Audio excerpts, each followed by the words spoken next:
Meet Fred Ladd, the world's most jovial pilot and operator of one of the most unusual air services in the world.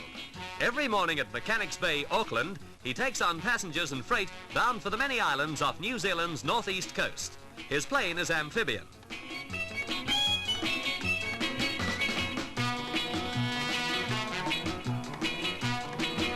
Fred's an amateur poet too. At takeoff, he calls out to his passengers, a shower of spray, and we're away. He doesn't land everywhere. Sometimes he just writes a poem on a newspaper which has to be delivered, comes down low over the isolated house where he's to make the delivery, and drops the paper out of the window. Fred travels about 200 miles north each day, making 40 regular flights each week.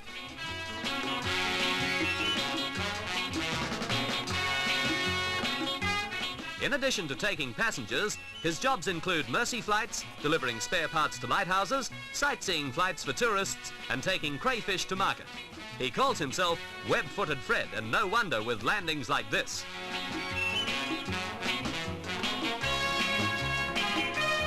In the 11 years he's been operating, Fred's got to know just about everyone in this remote part of New Zealand. He's taken expectant mothers to hospital, and he's brought them and their babies back home again. Laughing Lad is a popular pilot. Some passengers out and another lot in. And then it's down the ramp and into the dam. The sea's often rough and sometimes treacherous with rocks jutting out of the water, but Fred knows the area like the palm of his hand. His daily flights take him over the water and across islands. It's an unusual airline service, and Fred's a most unusual pilot.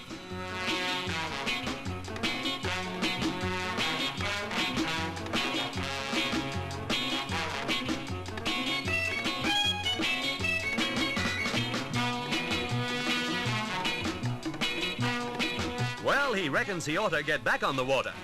And that landing's not bad for jolly Fred Ladd.